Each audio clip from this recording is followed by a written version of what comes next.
Nerd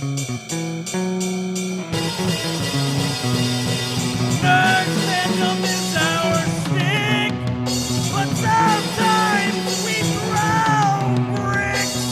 It's okay to be a hater, but don't be a dick. Welcome to Fanboy and the Hater, a podcast hosted and produced by Mike Hall and Jim Harris, where we discuss the best and worst in movies, TV, and pop culture. Edited by Jim Harris. And music by Mike Hall.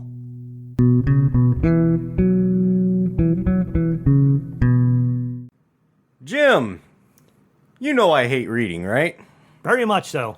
So Star Wars decided to make me suffer through the Book of Boba Fett. What do you think? I concur that it was a sufferable show.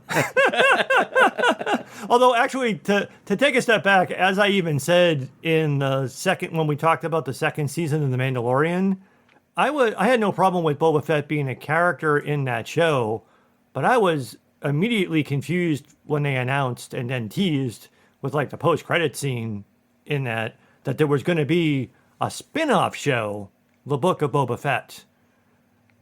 I'm really confused why this series even exists.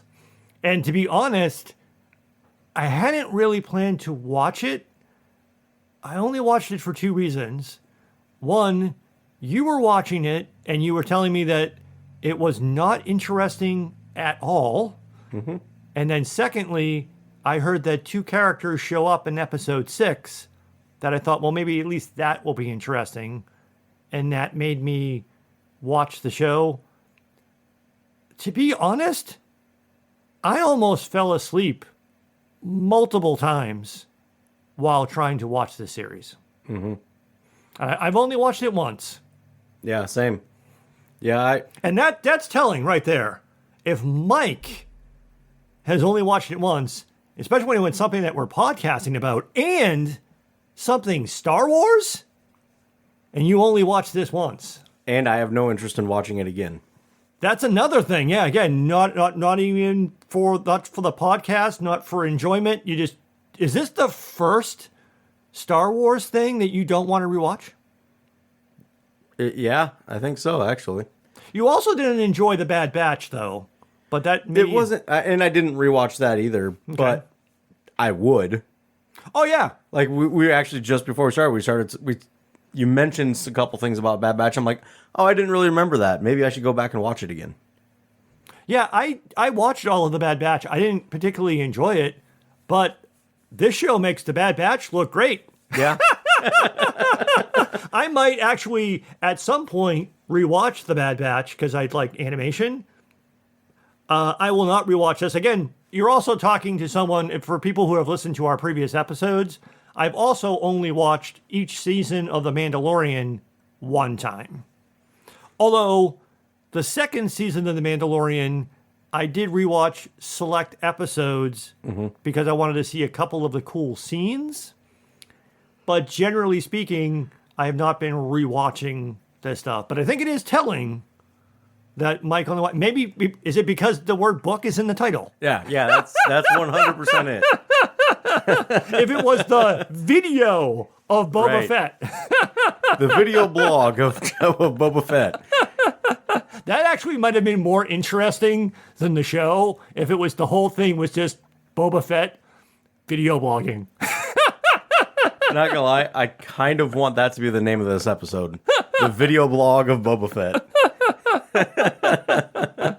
So, yeah, for me, I mean, the first couple episodes, I'm like, when is something going to happen that's interesting? Like, when you see him get out of the Sarlacc pit, I'm like, okay, that's the thing that I wanted to see. And they even made that completely uninteresting. That, before we even get into that, I agree, but taking a step back for a second, I don't understand. I already said that I don't understand why this was even a show. But even on a level beyond that, why is Boba Fett, or especially this version of Boba Fett, so popular with people? So like, before we even dive into like the things that happened or didn't happen in the series, why do you think that Boba Fett is popular? We'll get to that. I was only mentioning that as part of my first thoughts of like as watching it of going like, okay, things are happening, but it's kind of boring, but it's setting things up, so maybe things will get interesting, and then all of a sudden it changes and it's like, okay, other things are happening now. Well, maybe that's setting up, and then you said what was it, 6 episodes or 7 episodes? 7 episodes. So, and I didn't even know how many episodes there were going to be. So, like the end of the 6th episode, I'm like, okay, they've got like 2 or 3 episodes to make this interesting and make it tie together. And then all of a sudden it's over. And I'm like, oh, when is something going to happen and it's over? Like, what the hell? So, yeah, there was not, I don't know if there was a single enjoyable moment in this entire season for me. Wow. And we'll get into details as we go, but yeah, I don't disagree, but it's weird. It feels weird. Yeah. To hear Mike say something like that about anything, but especially a Star Wars thing. But imagine my disappointment. Yeah. But back to your point, like waiting for things to get interesting. I think some of the people there have been mixed reviews. This show has probably gotten the most mixed reviews, especially of the live action shows, which again, for comparison's sake, there's only the 2 seasons of The Mandalorian. But this has gotten, I think, the most mixed reviews, and even like the finale, like you said, you didn't know how many episodes there were, but after episode 6, you thought maybe a couple more episodes. The finale episode, I think, is the only live action Star Wars television episode to ever get a rotten rating on Rotten Tomatoes. But to your point about waiting for the show to get interesting, some of the people early on seemed to be pretty enthusiastic. The initial response seemed to be fairly positive. And I could say it was like, and I could only explain that by people found the story of Boba Fett interesting because for some reason they were interested in Boba Fett. And that's what I'm confused by. Why are people interested in Boba Fett? Yeah. And to that point, I mean, we've had this discussion before of why was Boba Fett ever as popular as he is? And that's in the movies, he doesn't do much. Like, it's hinted at that he's like this super badass bounty hunter, but it's glossed over, barely even hinted at. Like, the no disintegrations part, okay, so he disintegrates people. Yeah, I think someone counted it. So he's in the first 2 trilogy movies. More so, he's a little kid in the prequels. Yeah, and I don't even count that, really. Right. So, but people who counted it, right, said, yeah, he's technically in 6 movies, his character. He's on screen for 9 minutes total. All incarnations of him, including him as a young kid in the prequels, is included in that 9-minute run count. And he has very, very few lines of dialogue. Right. Like, I need him alive, I think, is about the only thing he says in the original series. Yeah. And again, I know he looks cool. Or he's of no use to me dead, I think. Yeah, something along those lines. Again, very terse, tiny bits of dialogue. He mainly just stands there and looks cool. Yeah. And that's about it. I can understand that his appearance looks cool. I remember as being a kid, his toys were cool. His action figure was cool. That's where I was going to go. And his ship was a really cool toy. That's where I was going to go next. Like, I really think the only reason it became popular was the toy. I could buy into that. And the Red Rocket.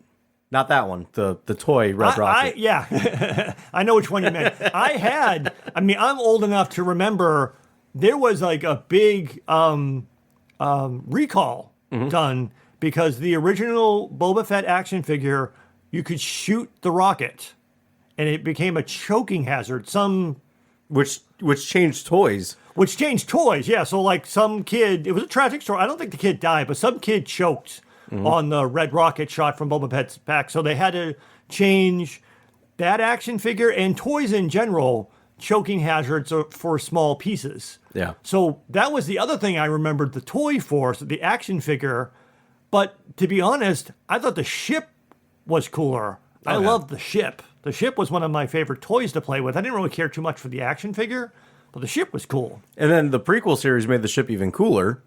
It made the ship even cooler, and it made Boba Fett slightly more interesting by his father. Yeah, I was say it didn't make Boba Fett more interesting. It made Jango Fett more interesting. Well, again, he got an interesting angle through his father being the genetic template for the clone troopers and Boba being described as an unaltered clone. So essentially, he's like the baby version of that's why in the prequels, the stormtroopers as kids look like him, because the stormtroopers all grew up to be like Jango Fett. So that made him slightly more interesting by association. It also gave an angle that could never have been played up in the original trilogy because they didn't know this yet, but an interesting reason for why he would hate Jedi, because his father was killed by Mace Windu. So he got slightly more interesting by association there, and his character in the animated series, like I know a lot of Star Wars fans only watch the live action stuff like the movies, but even in like the animated series, which they do plumb a little bit in this show, his character was kind of a joke. Oh, yeah.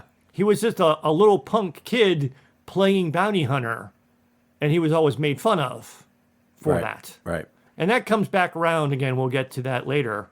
But again, I know a version of Boba Fett that is actually interesting from Star Wars novels, from non-canon Star Wars Legends novels. They actually gave Boba Fett a pretty cool fucking story. But that's not the story that which is also kind of weird. It goes back to the same thing I said about The Mandalorian. It would be so easy for Star Wars to canonize the non-canon material about the Mandalorians, since the Mandalorians have not been included in most of Star Wars canon. Yeah. So you could just literally take stuff from the books and just do exactly what is in the books.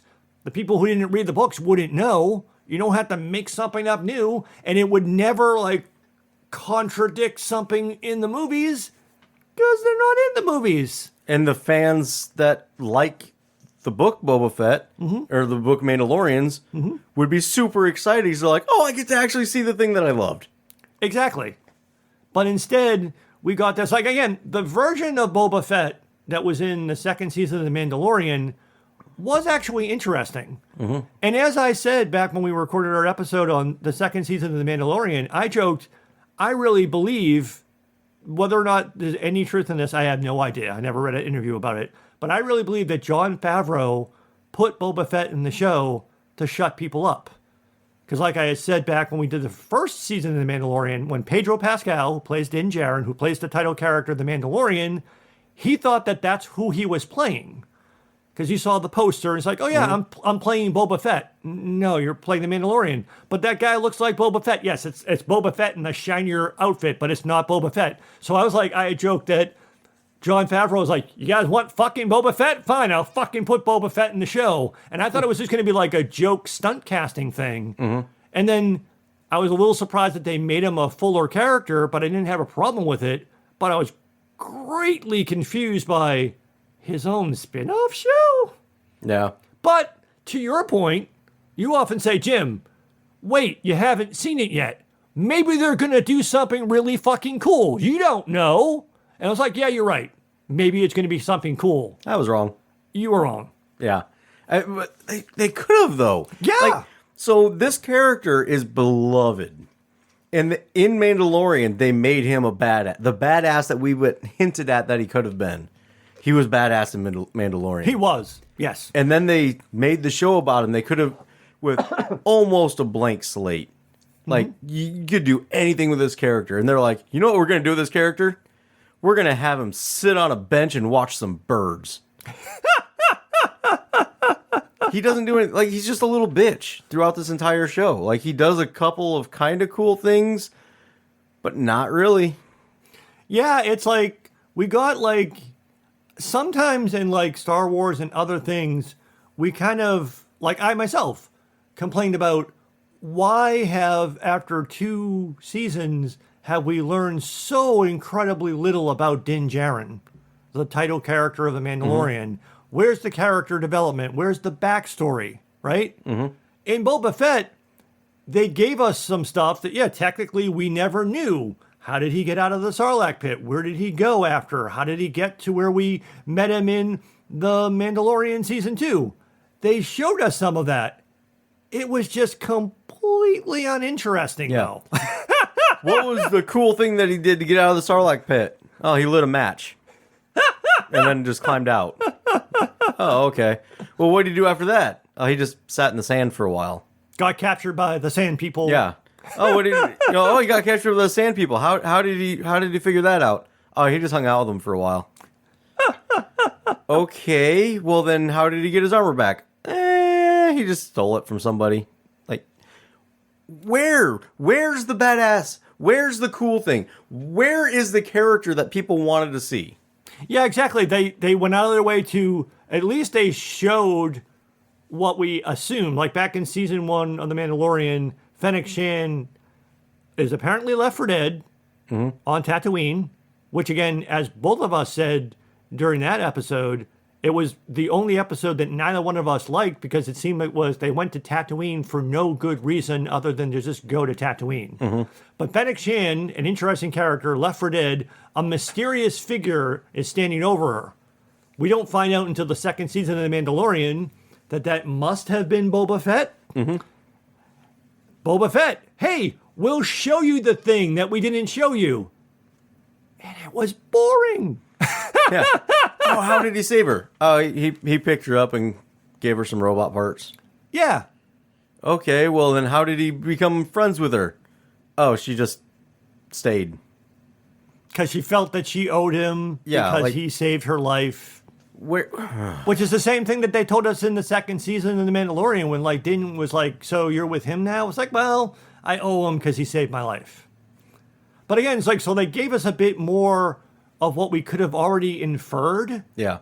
And if you're going to go to that point of showing us that stuff, at least make it interesting. So I was confused by that. And again, you could argue that there's a reason for them to be in Tatooine in this series. But for me, it's just like, why? I mean, yes, technically, is that the last place Boba Fett worked? He worked for Jabba the Hutt. It's not Jabba the Hutt's or Bib Fortuna's fault that Boba Fett fell into the Sarlacc pit. That was Luke Skywalker and Han Solo's fault. Why would he want to go back to Tatooine, kill the guy who worked for his former boss and take over? Because Tatooine's where he wants to be?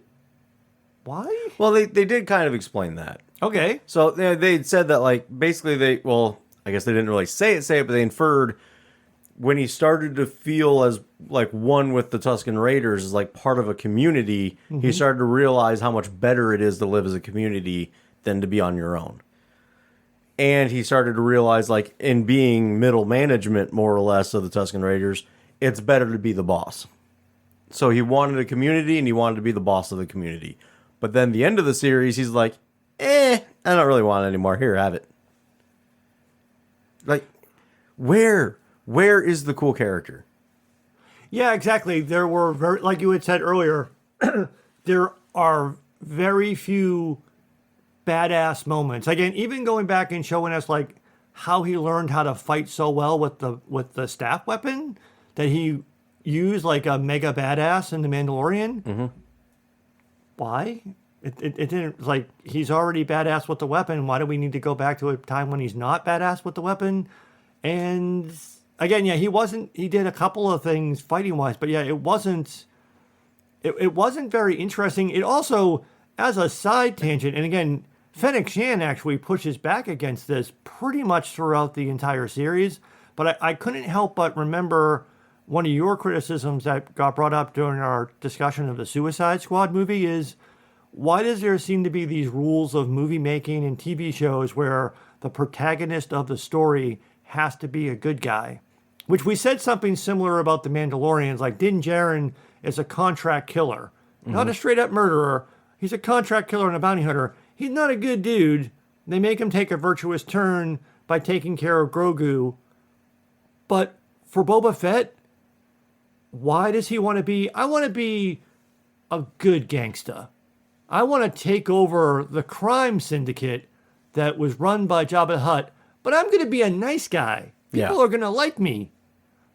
why does he have to be a good? Because Fennec Shan, anytime they encounter like an obstacle, Fennec Shan's like, we should fucking kill them, right? I can go fucking kill them right now. No, no, no, no, don't do that. We're gonna sit down and we're gonna talk to people and we're gonna make an agreement. And the other crime lords are gonna be like, okay, yeah. And then I'm gonna be surprised when they double cross me at the end. It's like, what? Yeah. It's like, why did he have to be the virtuous crime lord? Well, on top of that, all right, so you're going to be this great crime lord and you're going to make everything work well, right? Yeah.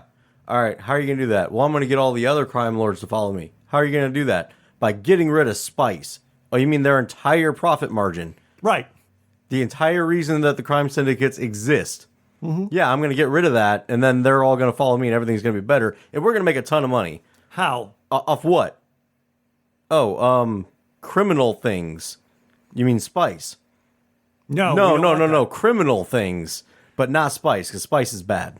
Or maybe they're going to do what they showed the Bike Gang doing, which is, again, a lot of empty nostalgia runs through this entire, I mean, true, like, empty, like, pointless nostalgia. Mm-hmm. The one geeky thing that I liked is we actually fucking saw a moisture farm. Like an actual, what the fuck is a moisture farm? Like they actually showed the condensers and that the biker gang was literally stealing water from them. So it's like, other than Spice, what the fuck else does Tatooine have other than moisture farms? So yeah, so you're going to get rid of the revenue stream of the crime syndicate and replace it with what? Protection money? Like, hey, we won't beat you up if you pay us?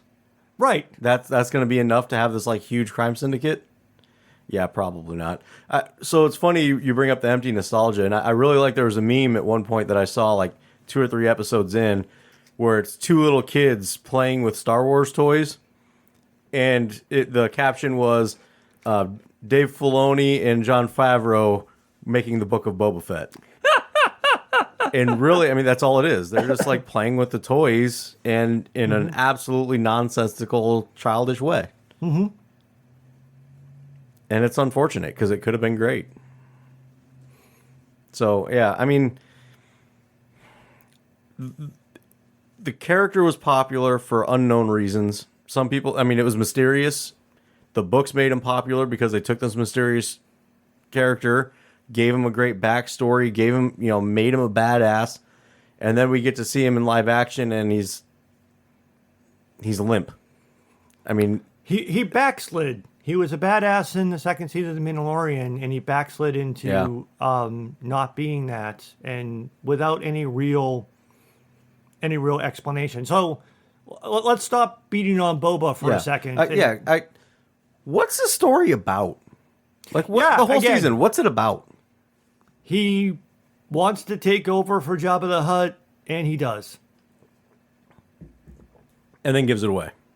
Well, he doesn't really give it away. He just doesn't like the fact that he's in charge now. He's like uncomfortable with the fact that everyone is deferring to him and bowing to him, and that since conveniently Fennec Shan did what she basically said that they should have done in the first place, she kills the leaders of all of the other crime syndicates and kills that mayor. So basically, she clears the board so that Boba is actually, by default, in charge of all of Tatooine's crime families because she eliminated the competition. Which is what she basically said earlier in his life. Like when he called them all to the Jabba's palace for a meeting, she was like, "We're gonna kill him, right? That's why you invited him here." No. And then what she does to save the day is all by herself, while everything else is happening in the finale, she just goes and fucking murders everyone. Right. And then it's like you said, at the end, it's just like, so you got what you wanted. I don't know if I really wanted it. Yeah. So what the hell was the point of the show? Yeah, I got it, but it's not for me. Yeah. All right. Yeah. So I really feel like this entire season was, you know what? We can set up the characters and ideas for other shows and make people watch it by putting in a character that they always wanted to see. And if we pretend like this season's about that character, people will watch it. Because really, the first 2 episodes were about Boba Fett, and that's it. Yeah, the longer, I mean, there's only 7 episodes, but the further you get into the show, it becomes less and less about Boba Fett. There even gets to a point where it almost seems like the show forgot about him. Because there was like a couple of episodes, it's like, we haven't seen Boba Fett for a while. Right. In the Book of Boba Fett, we get 2 episodes in a row of like, you don't even see him anywhere. Yeah, it is weird. So, I mean, before we get to like the jumping off points to other shows, let's at least touch on a couple of the other characters, like Fennec Shand, like we've mentioned a couple of times. The character is interesting. The actress who plays the character is awesome. Yeah. She was kind of muted a little bit this season simply because Boba kept holding her back from doing stuff. But she still got to be badass. Well, I mean, if he's going to be Jabba the Hutt, then he's got to have a hot chick on a leash. You wouldn't put Fennec Shand on a leash, unless you wanted to die. I wouldn't mind it. I mean, but she was like even like a good source of comedy at times too. Like when the first time that they dropped someone into the Rancor pit, and it was like, and the guy was freaking out, and she just leans out, "It's empty. There's nothing down there." I think she even calls him a dumbass. Yeah. Yeah. But I mean, like again, they like the 2 guards for Boba Fett, the Gamorreans that they keep. Her default position, we should kill them. They were for the. She just wants to. It's funny to me, but at least she's consistent. Her answer to everything is, we should kill them. It's almost like she's an assassin. Yeah, it's almost like, hey, remember Boba? We both used to do this for a living, be bounty hunters and kill people. Right. Yes, I'm a hammer. Everything I see is a nail. My answer to everything is, let's kill them. Yeah. Even like the mod squad.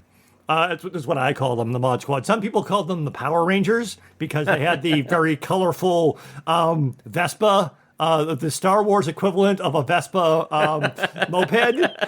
I call them the only interesting part of this entire series, and they're barely in it. But even them, she's like, oh, they're causing trouble. Should we kill them? She wants to kill everybody. So it's like, you might argue that that's not much character development, but hey, she's consistent. Hey, she's just trying to bring peace to the galaxy. Yes, exactly. If everybody's dead, it's peaceful. It's very peaceful. So yeah, so the mod squad was useless.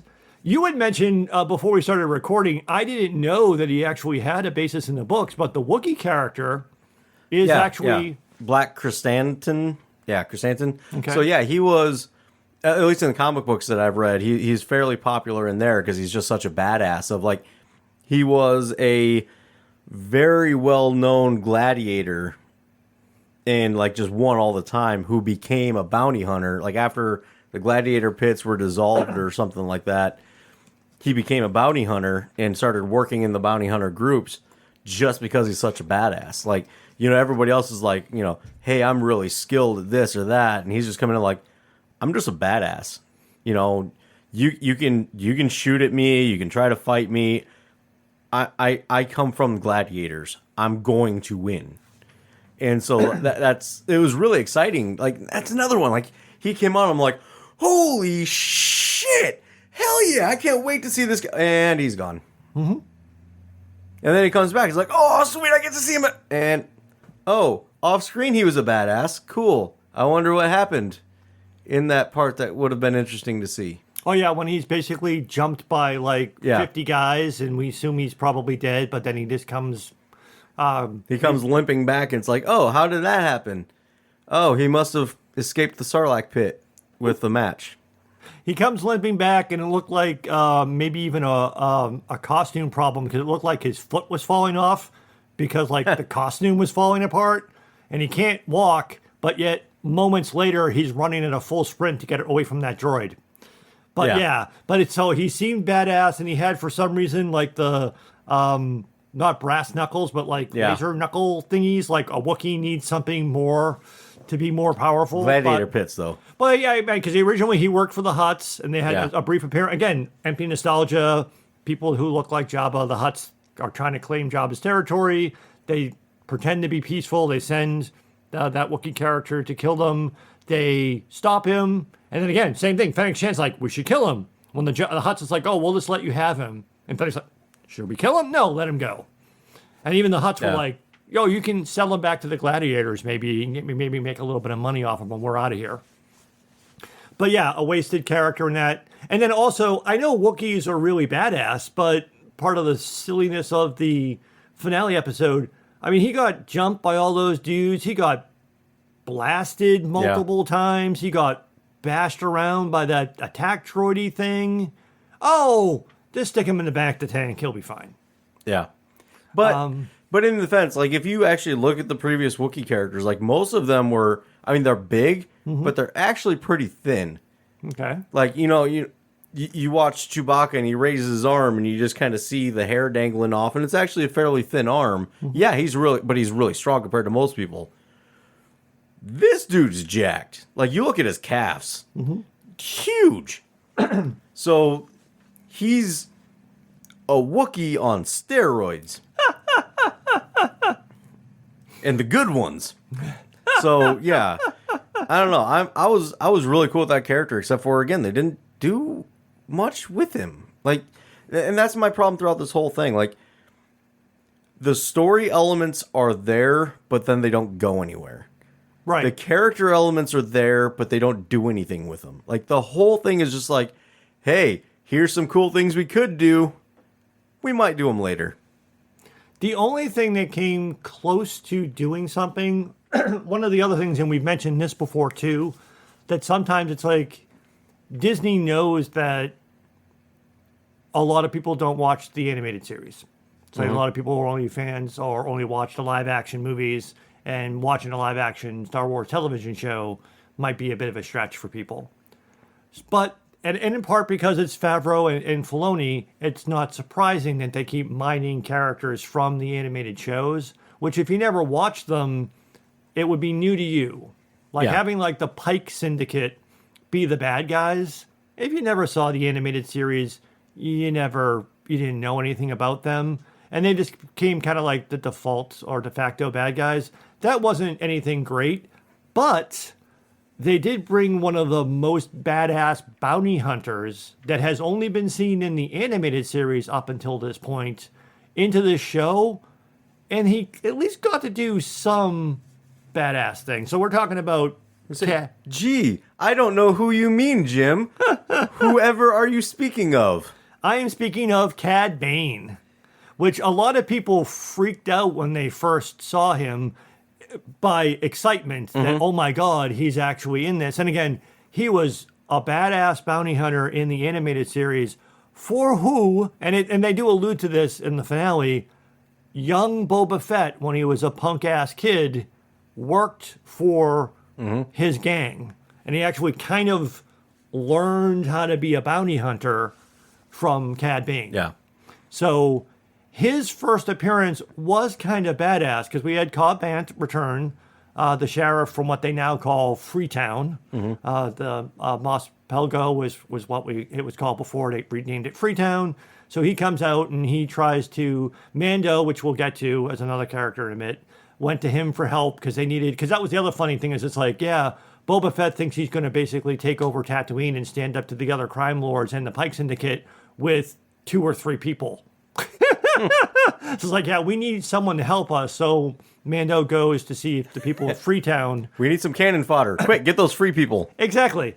So after Mando gets him to agree or maybe consider helping, Cad Bane shows up and says, the Pike Syndicate will leave you alone as long as the spice flows. As long as the spice runs through Tatooine, we don't care. But get in our way, and it's going to be a problem. And then, of course, the trigger-happy or too anxious to prove he's a badass deputy tries to step up, and Cad Bane super-duper kills him by shooting him many, many, many times. Yeah, that guy's definitely dead. And then he has a more standard sort of like traditional Western shoot-off with Cobb Vanth, who we saw in The Mandalorian, is kind of badass himself, but he draws faster and he shoots him once, leaving him supposedly for dead, which we find out later. Why he didn't also, he shoots the deputy 12 times but he only shoots Cad Bane once. Why not make sure that he's dead? But at least that was a badass scene showing you, like, especially if you don't know who he is, then it's like, wow, who's that badass guy? But if you do, it's like, okay, that scene was pretty good. Well, that's the thing is, if you watch the series, the animated series, you know he's a badass. Right. Because they show you he's a badass. Right, yes. In this series, he looks like he's probably a badass. He talks like he's a badass. He's got like one thing that he kind of does as a badass. Otherwise, he's just a quick draw. Right. Like, they don't give any kind of character development. Well, we don't talk about that here. I mean, in fairness, he is fucking old now. Yeah, but the still. thing that made him a badass wasn't necessarily his viciousness. It wasn't necessarily his quick draw. It was the tools that he had in his tool chest. It was his ability to outthink and outmaneuver and to understand how to get what he needed done. And it's barely seen here. So I feel like they live action wasted a character. Yeah, they showed him trying to do a little bit of mind fuckery. Because like there's that scene where later in the finale where he basically tries to bait Boba Fett into doing something stupid. So that he could gun him down, and Fennec Shand stops him by paying. He's just trying because he basically tells Boba Fett, "It's like, yeah, you're such a dumbass that you don't realize that the Pike Syndicate killed all of your Sand People friends and pinned it on the biker gang, and you're trying to make nice with them, and they're fucking laughing at you because you're such a fucking idiot." Basically, that's not what he says, but that's the context of what he says. But that's what everybody that was watching the series was thinking. Right, exactly. And why he couldn't just gun him down right there anyway, but so that makes a tense standoff. And the thing that made me laugh about that scene, so Fennec Shand convinces him not to draw. So he has his hand on his gun and he stops. So instead, he takes his hand off the trigger and he kind of like folds his arm and puts his hand on his blaster, which is basically his pose from the original trilogy. Pretty much whenever you saw him, like at Jabba's palace, he's just standing against the wall standing there with, here's my gun, and any moment I can reach for it, but I'm not. But here's my gun, and that's he just strikes the Boba pose. Yeah. And then that's it. And then the final duel, so to speak, between Cad Bane and Boba wasn't terrible, but it wasn't great because, again, he's getting mocked, and at first it seems like Cad Bane actually is going to kill him. And I would argue, just like a lot of things that happen in TV and movies, if the bad guy just shut up and stopped fucking talking and just fucking kept shooting, Boba would be dead. Yeah. Because he knocked Boba's helmet off, and he could have just shot Boba in the head, dead. No, I'm going to smack talk, and I'm going to walk closer and closer and closer to you so that you can hit me with your staff. As opposed to, I should have just shot you in the head and had it be over with. Which, again, in the animated series, he was a badass because he was the one that would shoot and go, you talk too much. Right, exactly. And then also the whole thing of, did he kill him? Did Boba kill him or not kill him? Right. And that's what's like, it seemed like he killed him. It's like, if you're gonna kill him, at least kill him. But then doing the stupid thing of like the blinking light and like you had said off mic, probably calling his droid buddy to come get him, which I was actually kind of disappointed that his servant droid wasn't. His servant droid's fucking hilarious in the animated series. So he didn't really kill him.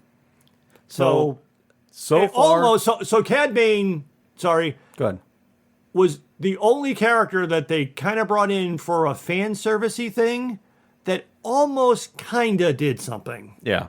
It's the closest that any of them came to kind of doing something, but it was still highly disappointing. Highly disappointing. Yeah. So far in this conversation, I like the show less than when we started. And normally by now I've defended something enough that I'm like, okay, I like it a little bit more now because I'm thinking about different reasons to like it. Yeah, normally you counter my negative points with, oh, come on, Jim, you're being too hard. This other thing was kind of cool. And this time I'm like, you're not being harsh enough. Like, you're being way too lenient. Yeah, I don't know. Boba Fett was popular because we don't know why.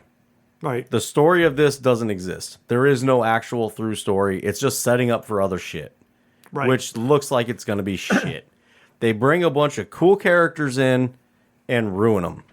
They do nothing with these fucking cool characters. This show is shit. And even like the climactic battle was just fucking stupid. Like Yeah, it was. They bring in, so the Pikes pull back, and they bring in these two droids with shields, force field shields. And for... Oh, hey, it's like the original series droids in older... Like, it looks more Star Wars-y now instead of more CGI. Where the fuck were these droids forever now? Well, not only that, but it's like, why didn't the droids, who are protected by force fields, and they make a big deal about how we can't fucking stop these things because of the force fields, why did the droids not just open fire immediately? Yeah. They were like tank-sized things, like way down the other end of the street. Why not just fire at the building that Boba and his gang was out in front of and just level that entire fucking block? Oh no, the droids are going to walk all the way up to their practically point-blank range away. Then they start shooting, and they don't fucking hit anything. I was just about... I'm glad you just said that because I was just about to scream it. It drives me absolutely batshit when droids miss. Yes. Why? No droid should ever miss any shot ever. You had that criticism, rightful criticism about the prequels. It's like the droids should have been bad. They should not have been the droid equivalent of fucking stormtroopers who can't hit the broadside of a barn. They should be precise killing machines. Exactly. But even these droids, you don't even have to be precise. They have these like gigantic guns. You don't even need accuracy. Just fucking non-stop fire until there's nothing left. Why? Yeah. It makes... Oh no, they hid behind this wall that like 3 shots took out most of the wall already. But I'm just going to stop shooting until they peek out at me. When I could just shoot 3 more times and the wall they're hiding behind is gone. Yeah, there's... Not to mention the fact that, I mean, not all of it was terrible, but not to mention the fact that it was all terrible. I'm getting tired of the Beskar armor is really awesome. Mando and Boba spend way too much fucking time just standing out in the fucking open middle of the street, getting hit with blaster bolt after blaster bolt after blaster bolt that conveniently does not hit any of the vulnerable pieces of the armor. Right. Wild side tangents. You've been watching Peacekeeper, right? Peacemaker? Peacemaker. Yeah. Right? Well, mostly, yeah. Are you all the way caught up with it? No. Fuck. But I wouldn't want to spoil it for people anyway. Okay. There's a really good... Fuck. There's a really good Peacemaker joke I could make. But I won't because you may not have seen it. So we can just edit that out. But again, like we've talked about in previous episodes, yes, we know the Beskar armor is badass, but come on.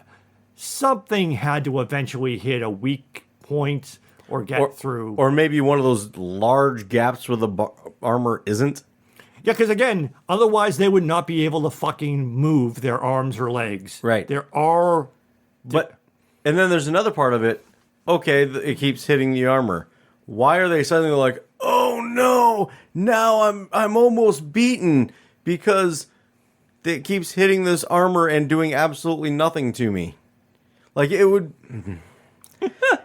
If it was something really physical, hitting with a lot of force, okay, yeah, that would still hurt. And getting hit over that, yeah, it would start to wear you down. Mm-hmm. We're talking about blaster bolts. Right. Which is basically just getting shot with heat. Mm-hmm. It's not a physical force. It's not like...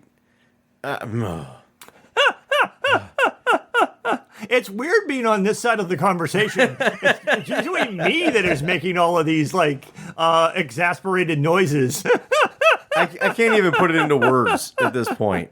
So let's just wrap. Let's talk about the other characters. Well, one more last thing, just because it's related to that sort of dumbass final confrontation with the droid things. So these droids, when they start shooting, even though they're not fucking hitting anything, Boba's like, oh my God, they're going to destroy the city. We got to stop them. Hey, Mando, can you keep them busy for a second? I got an idea. And he goes off, because earlier in the season, they made a big deal about how the Hutts gave him a gift of a Rancor. Because I mentioned earlier his Rancor pit at Jabba's palace was empty. So he got a Rancor, and he said he wanted to learn how to ride it, which is actually a Bad Batch illusion, which I'll get to in a second. So Boba comes in riding his Rancor and fucking destroys most of the fucking city with his Rancor, which he said he went to get because he thought the droids were going to destroy the city. Plus, okay, Rancors are really powerful creatures, okay? Mm-hmm. The fucking thing got pummeled with blaster bolts repeatedly and didn't die. Yeah. It's like, I don't know, did the Rancor have Beskar armor on? And on top of that, oh, look, Boba Fett riding a Rancor. Wow, he must be really badass. What does he do with it? Oh, he gets thrown off of it. Oh, well, does he do any cool fighty things while he's riding the... No, the Rancor does everything. He just sits there. Okay, well, then after he falls off of it, does he, like, get back up and, like, fly back on? No, he's basically more or less dead for a while until we need him again. Okay, so where's he badass? Oh, but he looked badass when he was riding the Rancor. Mm-hmm. But where is he actually badass?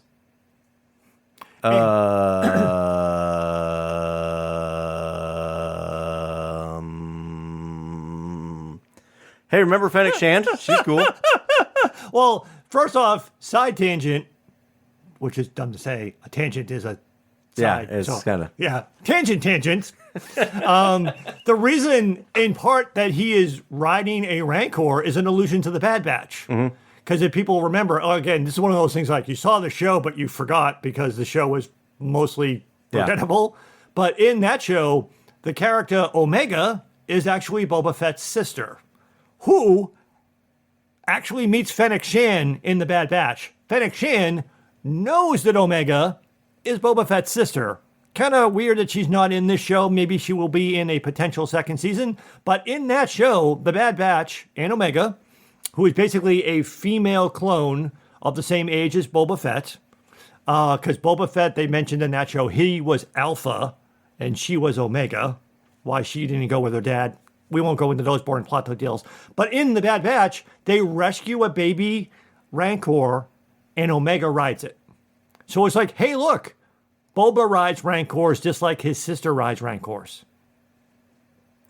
Yay. So Fennec Shand knows all of that. Yes. Why not, at the end, if you're not going to have her in it, at the end, when they're trying to figure out, hey, what are we going to do next? Just simple, hey, did you know you have a sister?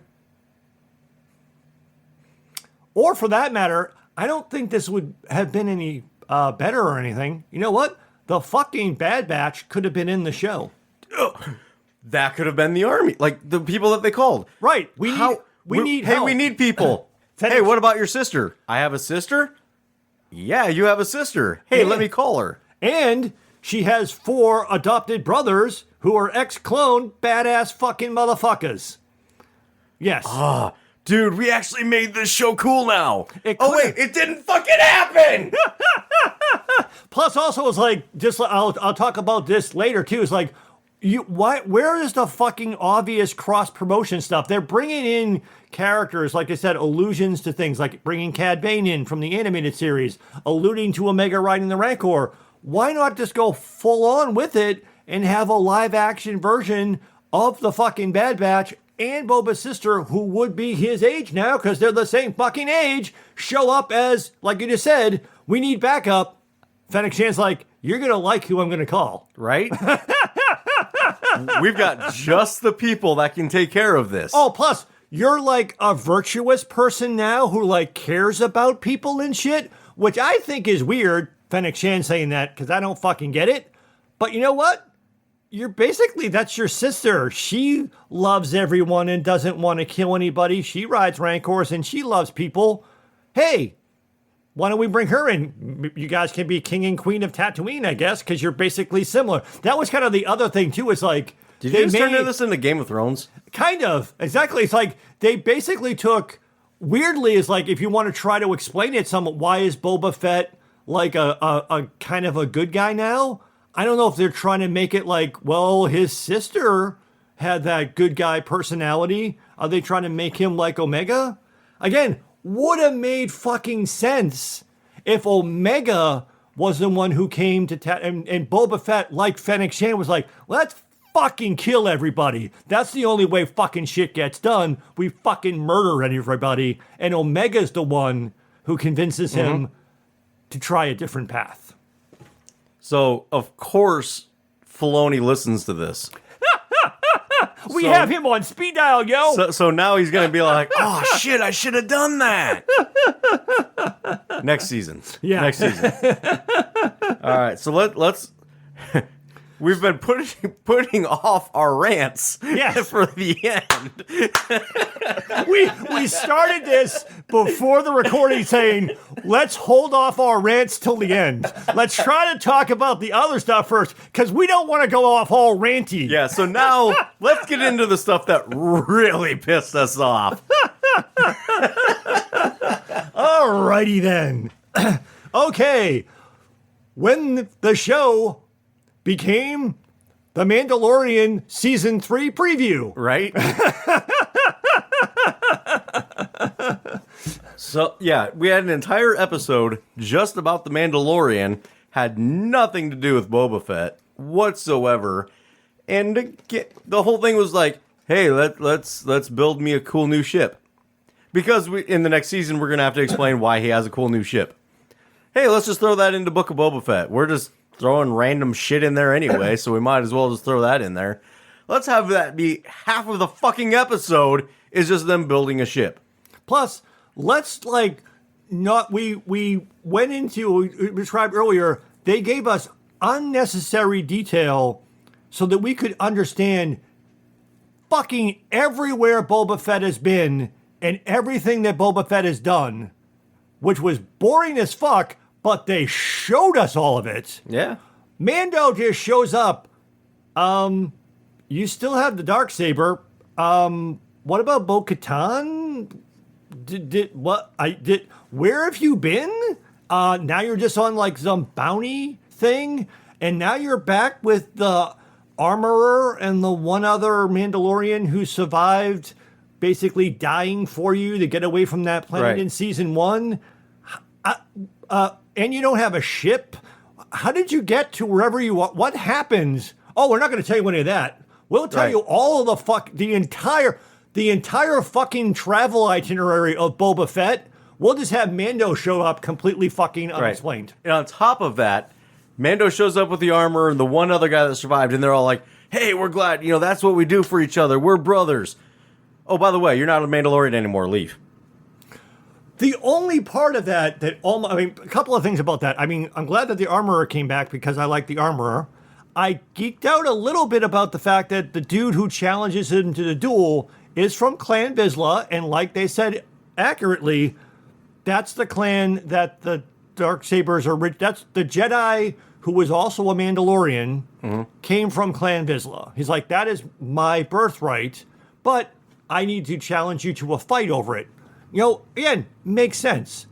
But before that, it's like, before we jump into that for a second, the dumbass thing is like, oh, you have a Beskar spear? Beskar shouldn't be used as a weapon. That's wrong. You shouldn't do that.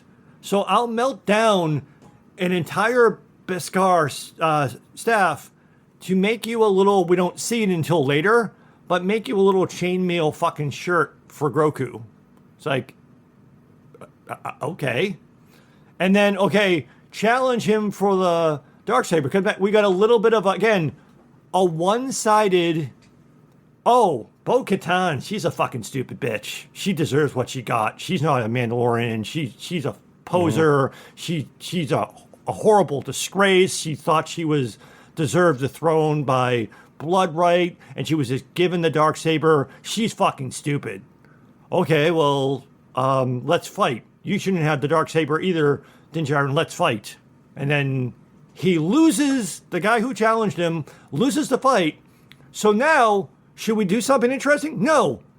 Have you ever taken off your helmet before? Why are we talking about this?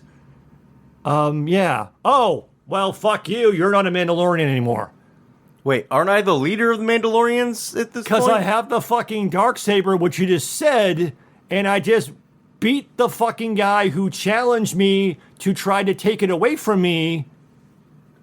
But because I took off my helmet, which even Bo-Katan explained for us in the second season of Mandalorian, it's like, that's the fucking stupid Death Watch thing. They're a fucking nutty fucking batshit crazy cult. Not only the matches, we've made fun of this many times before, it's like, what the fuck? You never take off your helmet to eat, to sleep, to anything? Right. Who gives a fuck? And this whole thing is like, well, maybe you could be our leader, but have you taken off your helmet? And you gotta imagine, it's like, why wouldn't Dennis like, nope, never taken off my helmet? Because what it's like, or been like, I would have died if I didn't. So yeah, I did. All right, it's like, but then it's like, oh no, you did. So you're not a Mandalorian anymore. It's like, and then he was like, so can I like atone for that? Oh yeah, you got to go to like one of those like underground caverns on Mandalore and do some right. Yeah, but all of those have been destroyed. Yep, you're pretty much screwed. You're not a Mandalorian anymore. So he basically gets kicked out of the club. Yeah. So it's like, what? So it's like, so it was just frustrating that they didn't connect how Mando got there and what happened with Bo-Katan. And then instead of those people maybe potentially being in the third season of The Mandalorian, and actually, again, I want Mandalorian Game of Thrones. I want the Mandalorians to be what that show is about. But we just got that frustrating, fuck off, you're not a Mandalorian anymore. And really, his answer when they asked him, like, have you ever taken your helmet off? His answer should have been like, wait, you've never taken your helmet? How bad does it stink in there? Exactly. It makes no fucking sense. I mean, Bo-Katan rightfully made fun of it in season 2. Yeah. They have never had anyone explain why are you not supposed to take your helmet off? What the fuck is the point of that? Right. We alluded to maybe some of the things going back to the Death Watch days where they had to keep their helmet on in the Death Watch days because back then they were the only Mandalorians who were armored up. And the rest of the Mandalorian society had turned its back on its warrior ways. So the only way that Clan Vizsla, who does take off his fucking helmet in the animated series, they keep their fucking helmets on so no one knows which Mandalorians have taken back up the warrior path again. And even when the fucking guy from Clan Vizsla fights against Sabine Wren and Rebels, he has his fucking helmet off. So fuck you if you're never gonna fucking explain this dumbass you can't take your helmet off. And apparently it is the most important thing in all of Mandalorianville because it doesn't matter, like you said. You have the fucking Darksaber. You won it in combat, but oh my god, you took your helmet off? Why does that fucking matter? It's so fucking stupid, and they've never given us a fucking explanation other than, oh, you know what? I'll explain it for you. This is the way. Fuck you. What does that mean? I fucking can't stand that. And now we're going into a third season of The Mandalorian, and we're still dealing with this fucking stupid ass bullshit. I really hope the third season of Mandalorian is called Mandalorianville. That was awesome. By the way, warning, vulgarity. So again, it was a relatively short part of that episode too. It's like, why? It's the Book of Boba Fett. It seems like if that thing, that should have been like in the Mandalorian season 3. Yeah. Like, why are we even? Why? It had zero to do other than, hey, this is how he got his ship. Like, the only thing that would have made sense, maybe, is if he convinced the armorer and that Clan Vizsla guy, for some weird, unexplained reason, comes back to Tatooine with them and helps them fight. Hey, this is the way. Come help me. And they actually help Boba Fett. And maybe find a way to bring Boba Fett into their fold. Right, and then maybe at the end of that, either have a weird scene or have that in the middle. Again, had nothing, like you said, it had nothing to do with the story. Except for making the little shirt for Grogu. So then that's why he leaves and comes back to the fucking story, even though we were fucking finally finished with that little shit.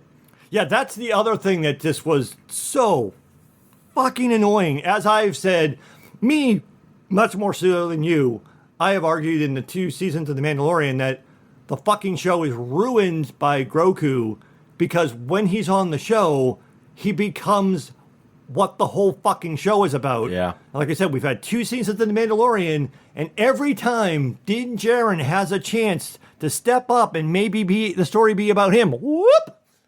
Baby Yoda, Grogu, all about you. And I was so happy, like we said, at the end of the 2nd season, a 2-season arc where Din Djarin's like, find a Jedi, give Grogu to the Jedi, finish that mission. Right. Great, we're done. Season 3, we can go do something else. Nope. Grogu's back. Which is why it was also fucking stupid, and it happens in episode 6. They didn't even bother to show us. They just had us... Grogu was presented with a choice. You can either join the Jedi, or you can go back to Din Djarin. They don't even bother to show us what choice he made, but also we knew immediately what choice he was going to make. It's like, he's going to be on the fucking show. And again, why did that have to happen in the Book of Boba Fett?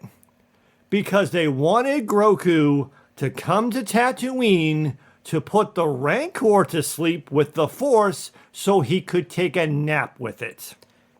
Yeah. Because they wanted that fucking scene. Oh, yeah.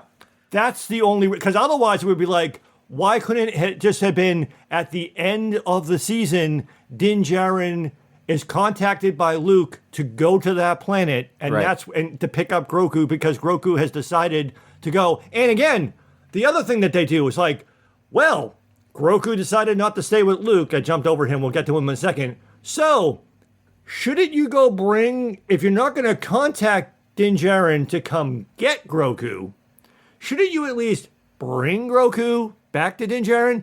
Oh no, fuck that. I'll just have R2 fly him there in my X-Wing. Why? Because if Luke went back and wandered into that fight, Luke would have got involved, and Luke would have fucking taken care of everything, just like he fucking did at the end of the 2nd season of The Mandalorian. So we can't do that. So we'll just have R2 be the fucking Star Wars FedEx driver. Right. And it would have cost a lot to put him in it. And that too. It's like, what the fuck? Yeah, I guarantee all of that was the studio execs going, no, you need to put Baby Yoda in it. Well, he doesn't make sense to be in this. He's off doing something else. No, he's got to be in it, and he's got to do something cute. Right. And so, I don't know, maybe all of the ruining of this was a studio exec saying, no, we need Mando to be in it and doing this. We need Baby Yoda in it doing this. And they had so many notes in it that it ruined what they really wanted to do. Maybe. Some people have tried to defend Favreau and Filoni by wondering if they've lost to the House of the Mouse. Yeah. Because they seem to have done a reasonably good job of towing that line in the 2nd season of The Mandalorian. They took a show that I didn't like and at least turned it into something that was enjoyable to watch. Mm-hmm. But in this, maybe that's the answer. It's like they were forced to do some of these things that they didn't agree with either, but they had no choice but to do. Like you said, they were forced to put it back in there. And it serves no purpose. Again, it has nothing to do with fucking Boba Fett. It was just because let's have a cutesy scene where Grogu can just have whatever force powers he needs to have at any particular time. We have seen Jedi in other medium demonstrate the ability to control animals. Not all Jedi can do it, because not all Jedi have all powers. But let's conveniently let him do that. But again, all because it will be cute, because Grogu, like we've also complained about before, when he uses the Force too much, he gets sleepy. So let's have him put the Rancor to sleep so that they can take a nap together. Yeah. But in the episode where when he went to Grogu to see him, gets out, kind of hanging out there, they're building everything. R2-D2's like, yeah, sit there, I'm going to sleep. Mm-hmm. And then, holy shit, Ahsoka Tano shows up. First off, before you even go to Ahsoka, the other thing that was dumbass about that, right? Din Djarin goes to that planet because he misses Grogu and he wants to visit him. If he was fucking allowed to visit him, he would have just taken Grogu with him then. Why not just let Din Djarin sit there while Grogu makes his fucking decision and have Luke come out and say, he chose you, bye-bye. Well, he wasn't given the choice till after he left. I know, but they still Yeah. need... the reason is because they needed Din Djarin... Because again, when Grogu's around, he's fucking in the way. So that's the way. So Din Djarin needed to go do some shit without having Grogu in the way. Then they'll send him back later. Yeah. But it was fucking stupid. When it's convenient, he'll just randomly show up. Exactly. He goes to visit Grogu, and he's basically saying, oh, you shouldn't see him because his attachment to you will be a distraction, so you need to go away. And then they just send him back to him. But I'm sorry. Yeah. The real problem, that didn't bother me as much. The real problem, and we're talking about episode 6, the next to last episode, the fucking reason that I even decided to watch this show was because, Luke and Ahsoka are in it? Okay. I was like, maybe I should only watch that episode. Because I hadn't been watching the show. I was like, I'll probably be a little confused. I wouldn't have been. No, not at all. I said, I'll watch it from the beginning. But I only did that just to get to that episode. And oh my God. All you would have missed. So if the show was watching paint dry, you would have missed them choosing the color. Yes. But oh my God, in a show, like we have said, that was so not bad, but just so fundamentally uninteresting. If there was a fucking episode that it could at least salvage, well, this will be interesting. This was the fucking episode. And it might have actually fucking been even more boring than the rest of the fucking series. Oh, yeah. Easily. So I cut you off. Go ahead. No, I was just going to say, like, Ahsoka shows up and you're like, holy shit. Ahsoka is on the planet with fucking Luke training Grogu. Oh my God. This is it. This is Star Wars. This is the Star Wars I wanted to see of them building the Jedi Order. Fuck yes! What does Ahsoka do? Oh, she stands there. Right. Oh, what does she interact with anybody? No, she just stands there. She talks very briefly to Luke. Well, that's just the thing. It's like she has a longer conversation with Din Djarin, with Mando, and it was almost like, with the Luke scenes, it was almost like, hey, look, in one camera shot, Ahsoka Tano and Luke Skywalker are in the shot together. And it's almost like, that's it. We're not actually going to have them talk or do anything. Hey, Star Wars fans, look, they're in the scene together. And they even like tried the fuck was like, before she's first in the scene with Din Djarin, she's like, why are you here? Oh, I'm an old friend of the family. So it's like, people are like, oh, okay. So she knows who Luke is, and Luke knows who she is. That's kind of cool. They have a conversation, not even a conversation, like a tiny little back and forth, where the line that she says makes sense, but it makes no sense when you actually look at the context of the conversation, because she says a line of, oh, so much like your father. In other words, again, hey, they know each other, they know who each other is, but that in that conversation, Luke is lamenting, I don't know if I'm actually training Grogu or if he's just remembering, because he spent a lot of time with other Jedi. He might just be remembering stuff that he was taught before. And to that point, Ahsoka says, oh, so like your father, which makes no fucking sense. What the line should have been Luke being like, I'm concerned about training him. I sense the fear in him. I sense the anger in him. Maybe it would be a bad idea to train him. And if Ahsoka said to that, so much like your father, that would make sense. Or something like, it seemed really natural to your father too. Right. I mean, again, it's like, they're like trying to like tease us with the fact, hey, look, they know each other. Yeah. And almost like saying, Well, at some point, again, we'll show you every fucking boring thing that Boba Fett did. There must have been, obviously, a scene that we never saw where Luke and Ahsoka met each other for the first time and had a heart-to-heart conversation about, because at first Luke would be like, who the fuck are you?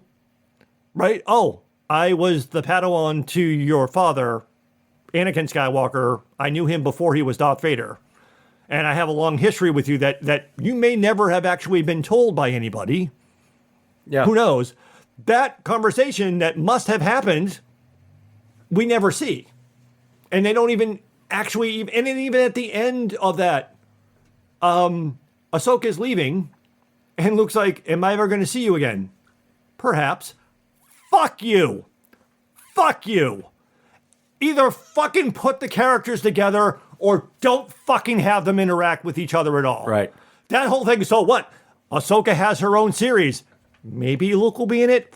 Fuck off. Just fuck right the fuck off. It's like, why bother putting them in the episode together if you're not gonna fucking do anything with it? There's a very natural... All right. Ahsoka's not a Jedi anymore. She left the Jedi because she didn't agree with the direction they were going. She thought they should be going a more peaceful direction. Here you have Luke Skywalker, who knows jack shit about being a Jedi or what the Jedi Order was, that's trying to rebuild the Jedi Order, but he doesn't know how to do it. And so you've got Ahsoka, who understands the Jedi, understands what the Jedi should be, and a guy that's trying to build the Jedi Order. Why the fuck wouldn't she be like, oh, here's what they did, here's what the flaws are, here's what we should do, here, and here I'll help you get it in place and build the Jedi Order the way that it should have fucking been in the first place. And God fucking damn it, no. Nope, I'm just gonna leave. Have fun building your little club. Exactly. She not only was a Padawan to one of the most powerful Jedi, she fucking knew Yoda, knew Mace Windu, knew Obi-Wan Kenobi. She fucking knows all about the Jedi. She had major problems with it. She got framed for murder and not stood up for, so she got really rightfully angry at the Jedi and left the Order. Plus, again, that whole thing that she even alluded to in the second season of The Mandalorian, well, I'm not a Jedi anymore. You know what? Shut the fuck up, the story writers. It's like, yeah, but there are no fucking Jedi anymore. They're all dead. We're starting from scratch. You're building a new order. Why not?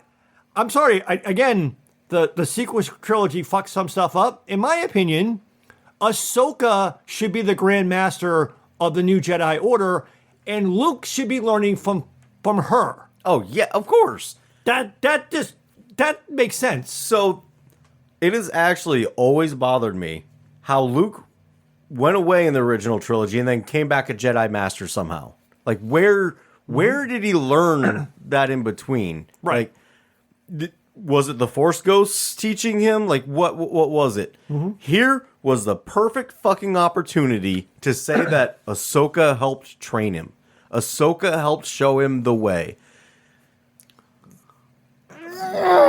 Plus, the whole thing from the second season of The Mandalorian that was fucking stupid, when Din Djarin tries to give Grogu to her, he's like, I'm not a Jedi, but go to this fucking planet where there's these temple ruins and try to contact someone. Maybe someone will answer you.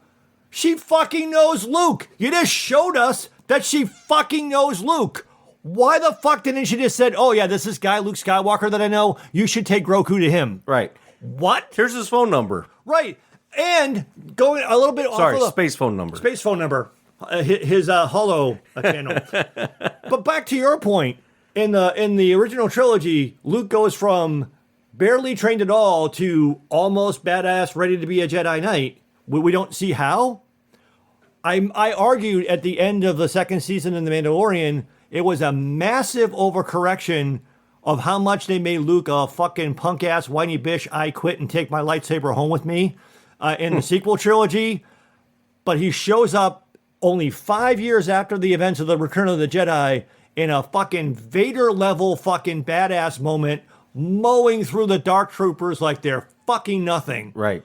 How did he go from barely able to fight Darth Vader, whose heart wasn't even in it because he didn't want to kill his own son in Return of the Jedi, to I'm the baddest motherfucker in the galaxy. You know how you could have explained that? In between, Ahsoka trained Luke. Who was one of the most badass motherfuckers. Exactly. And then it would make sense why Luke is so badass. It would also make sense why Ahsoka would be like, okay, I've taught you what you need to know so that you can get started with the Jedi Academy now. Plus that was the other thing that fucking pissed me off. This episode almost actually put Luke back to a believable point. He was too badass at the end of the second season of Mandalorian. He's portrayed as like an idealistic idiot in this episode. I have all of these Jedi platitudes, so I'm wise, and I say them about the importance of balance and stuff. And hey, look, I can use a lightsaber. Watch me do all of the basic forms. That's how I would imagine Luke to be at that point, only 5 years after the Return of the Jedi. Mm-hmm. No, they wouldn't make sense. You know what would have been great? What would have been fucking made everyone go fucking crazy? Hey, Ahsoka, I'm trying to show Grogu lightsaber techniques. Can you come over here and spar with me for a moment? And then Luke and Ahsoka spar to demonstrate lightsaber technique for Grogu. How fucking awesome would it have been to see them? Yeah, it wouldn't have been a fight. They just would have been sparring, but they could have had fun with it. Oh, yeah. It would have been fucking awesome. Oh, I'm excited. But nope, not going to do that. Dude, nope. We just wrote a way better series. I'm about to say, it's like, it's not even fucking in an hour. Yeah. We wrote a better series. It's not even fucking. I mean, it's not even fucking. I mean, even if they did some of that stuff, I might have fucking complained. It's like, oh, they fucking took the easy road. They made them spar. Gee, that's kind of dumb. Anybody could have fucking come up with that stupid story. That doesn't even take any fucking originality. That sounds pretty, yeah. So, I mean, I probably would have said, but the fact that they didn't even do that, if you're going to go for like fan service nostalgia and put them in an episode together, it's like, why not at least do that? Right. It wouldn't even have taken, that was the thing, is like, the episode wasn't very long, but the things that we just talked about doing that would improve it, they wouldn't have the same exact amount of runtime. It wouldn't have taken any more time to do the things that we've talked about. It would have made it so much fucking better. There's one other thing that annoys me about it, but I'll let you go first. I want to jump in with one thing really quick about if they would have sparred, what would have made it great was to have Ahsoka just dominate Luke. Right. And just like completely like he was on his heels the whole time, falls backwards, trips over a rock, just like gets his ass whooped. And she's barely breaking a sweat and is like, oh, sorry, I forgot that you weren't fully trained. Right. And would have put so much in perspective. Right.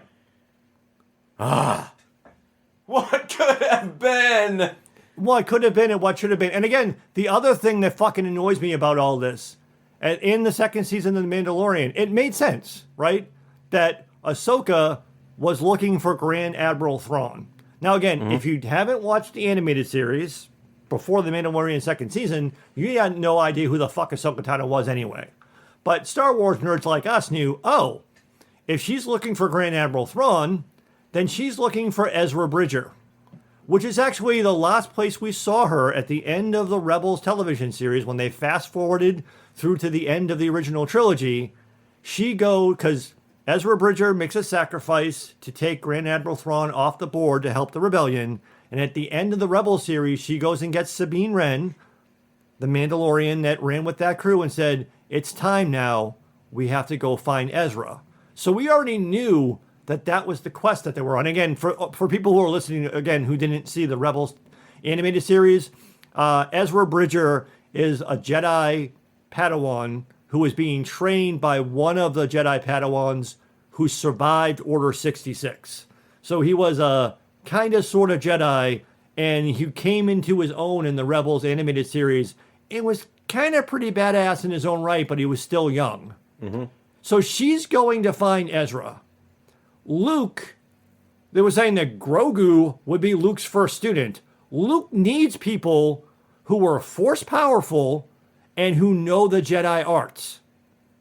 Ahsoka not only should be there teaching Luke, but if Luke's like, where are you going? Oh, Ezra Bridger, who you might not know, saved your ass before you were even born and really did the rebellion a solid and made a huge sacrifice. I really feel that he's alive and I owe him because he saved my life. So I have to go find him. And Luke will be like, oh, I should come with you. Right. I need Jedi. Hey, if for no other reason, can I tag along, Ahsoka? And while I'm helping you out with this, you can teach me more of the things that you learn because you spent time with the Jedi. So I'll come help you. Like, yeah. I'll pay you back. Like, if you don't want to lead the new Jedi Order, okay, that's cool. That's cool. But can I tag along on this mission with you? I'll help you find this Ezra Bridger guy. And along the way, you can teach me what you know. And along with that, in very much Luke-esque, oh, you might be going into a dangerous situation. I better go with you in case you need help. Right, because we've also shown in that episode, Luke has fucking nothing else better to do. He has no other fucking students. Right. Right now. And he's got droids that are building everything. Right, say, hey guys, yeah, R2, like, supervise the droids and build shit for me. I'll be back, right? Again, the answer is because they don't want Luke to be a character in the Ahsoka series because they want the Ahsoka series to be about Ahsoka. I understand that, but it just doesn't fucking make sense. Right. All right, I think we should cut off here because our, hey, let's record a quick episode is coming up on an hour and a half here soon. Okay, so I just want to say one last thing, and this is why it's silly. The stuff about the Book of Boba Fett stuff is not about the Book of Boba Fett. We got pulled off on these other tangents. I blame the sequel trilogy for all of this. I say that Star Wars needed the equivalent of a Kevin Feige, someone who could look at the bigger overarching plot of stuff. If the sequel trilogy was not made yet, an argument can be made that Disney should have made the Star Wars television series first, because then we would have an open storytelling space for what's happening above it. But even if the sequel trilogy had already been made, like it did, if someone like a Kevin Feige could have said, okay, here's a few story framework things that we just need you to insert, won't really fuck with the movies at all, but will really help set up other stories we're going to tell. Mm-hmm. Number one, at some point, tell Rey that she's Obi-Wan Kenobi's granddaughter. Don't explain how. We're doing a Kenobi series. We'll explain it there. Number two, have Luke say, in way of how the audience and Rey finds out, I knew your grandfather. He was my first teacher. His sacrifice was noble. I also knew your godmother. Her story is so tragic. Her name was Ahsoka Tano. That's it. Now again, the people who didn't know the animated series were like, what the fuck is all that about? But then the Kenobi series could have explained how we got from Obi-Wan to Rey, how she's a part of the Kenobi family, and making Ahsoka kind of involved in that story gives you something to do. And then you also could have even said, hey, Luke and Ahsoka had some kind of a history. It wouldn't have fucked with the sequel trilogy stories at all. It would have given the television series something, hey, we can fill in the blank and tell a story and have this framework all rolled out instead of blowing up the fucking Luke Skywalker story with the whole, he shut himself off from the Force and quit because 6 years before the beginning of the sequel trilogy, the Jedi Academy got blown up and everybody got killed. Then there's like, it makes the fucking story have no place to go. Yeah. They could have connected or laid the narrative framework for them to connect this to the sequel trilogy without having to do much other than just simply not blow up the fucking storylines like they did. Yep. Is my last point there. Because again, like we've said many times before, in hindsight, Ahsoka should have been in the fucking sequel trilogy. Even if she also, like Luke, had to die to make way for Rey, it just doesn't make sense that she wasn't involved in something. Unless she dies before that. Oh, like I said, the story idea that I just said kind of was a way to do that. It's like, her story is tragic, meaning that, she's dead. So it's just like your grandfather's dead too. His name was Obi-Wan Kenobi. You won't meet him. He's dead. Your godmother's also dead too. Tragic because she spent 3 seasons tracking Thrawn to find Ezra, only to find out Ezra had gone dark side and killed her. Right, and then maybe you could have also shown that, or if you maybe even have Luke allude to that someone else that wasn't just Kylo Ren. It's like that Ahsoka and Luke were working that they feared that there was a dark shadow behind all of this. That it wasn't just Kylo Ren. Something else was going on, and we lost your godmother during that search. And then we find out later that, again, going back to that needed to be a story to allude that Palpatine was coming back. They could have because maybe, like you said, maybe Palpatine did what he tried to do in the Rebels animated series and actually converted Ezra and turned him to the dark side. And maybe Ezra was fucking going around and doing shit for Palpatine. Ahsoka finds out about it, and that's how they both die. Again, you would have had a story you could have told. All right. So Filoni, we work from home. We'll help you out with this shit.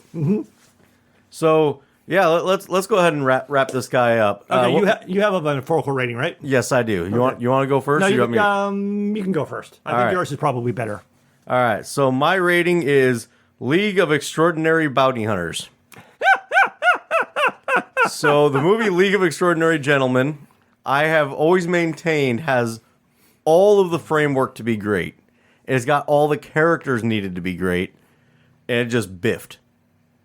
And that's exactly this series, this whole season. Like, all the framework was there.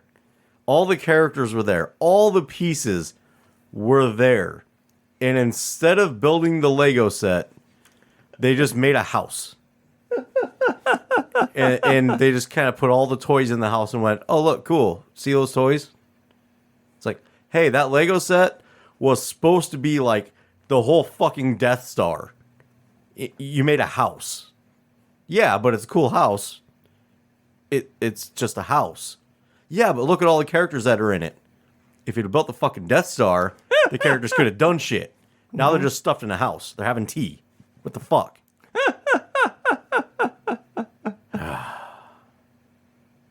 I didn't plan any of that out.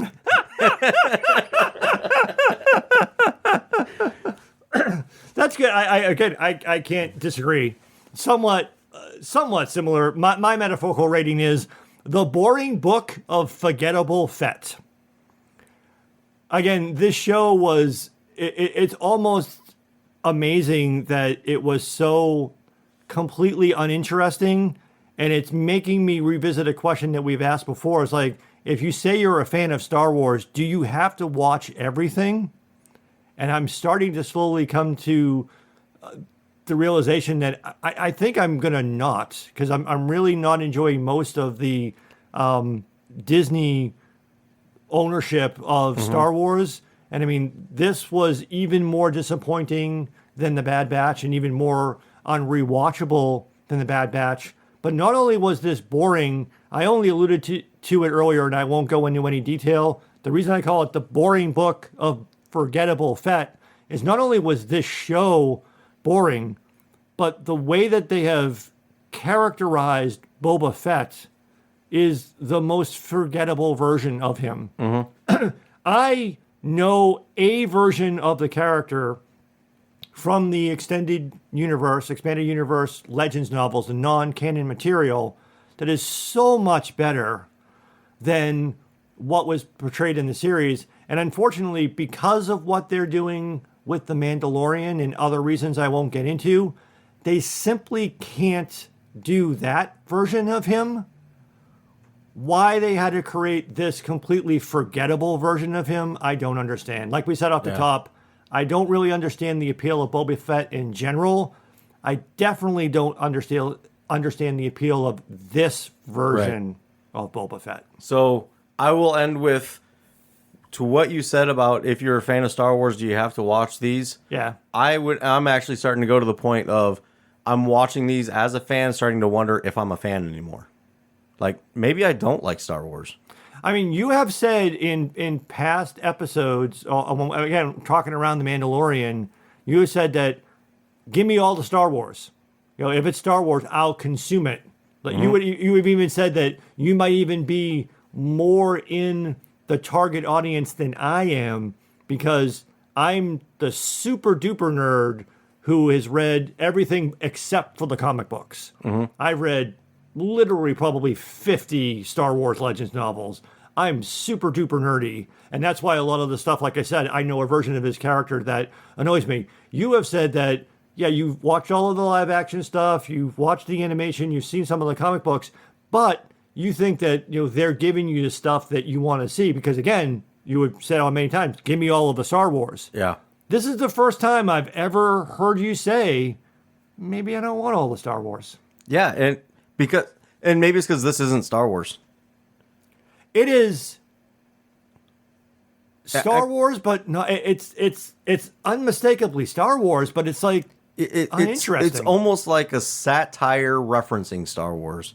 Like it's that, and one of the other things that I've complained about before is like it just seems like the stories run around in circles and don't go anywhere. Yeah. In part because of the well being spoiled by the sequel trilogy, but setting so many things in the aftermath of the original trilogy in that timeline, and knowing that you can't go too far in any direction because you run into the sequel trilogy. And then the story keeps just running in circles. Again, like I said, the story went nowhere. The Mandalorian story just seems to be running in circles. Again, we thought we got rid of Grogu. Grogu's back again. What's going on? We don't know. It's just running in circles. And again, to your point, I've often lamented, stay the fuck away from the trilogy timeline. Go away from all that. Or even go back to the promise that Jon Favreau made when he first said he was coming to do Star Wars. We're going to tell you stories that are unmistakably Star Wars, but we're going to introduce you to characters you've never met and give you stories that you've never heard. He tried to start doing that with the first season of The Mandalorian, and since then, maybe again, like we said before, he's lost to the House of Mouse. Now it's all empty fan service nostalgia. Let's make references to other things, but not actually go anywhere. And even to like your point, it's not like you can't fucking do something inside the trilogy timeline. It's a big fucking galaxy. Why do we have to keep going to Tatooine? Go someplace else. Do like the Marvel Netflix TV shows. Maybe kind of a bad example. The Battle of New York that happened in the MCU happened. It was a backdrop event grounding you in the timeline of where are like Daredevil and Jessica Jones and Luke Cage and Iron Fist set. Right. Here is where they are in the MCU timeline. But we're not going to get involved with the MCU in any way whatsoever or even ever reference anything that ever happened other than an occasional allusion that the Battle of New York happened. Right. Why can't they set a story that's immediately after the original trilogy and just make brief allusions to stuff, but tell completely new stories with completely new characters? Yeah. It's not like it's impossible just because it's inside the trilogy timeline, but they're not doing it, and I'm getting the really irritated impression that Disney's never going to do that, because it's like, give people dumb shit like Grogu, because we'll sell merchandise and it's cutesy. Yeah. Do a bunch of empty nostalgia. Hey, let's keep reusing the animated series characters, because a lot of people have only watched the live action shit. Let's just reuse all that stuff and just run in circles until... That's the other thing I'm kind of afraid of. We've been lulled into this thing, and I blame the MCU for this. We've been lulled into this idea of it's never going to stop. I really think that if Disney keeps doing, this is one of the first ones that has met television shows that has hit a little bit of a road bump of this was not poorly received, but it was not well received.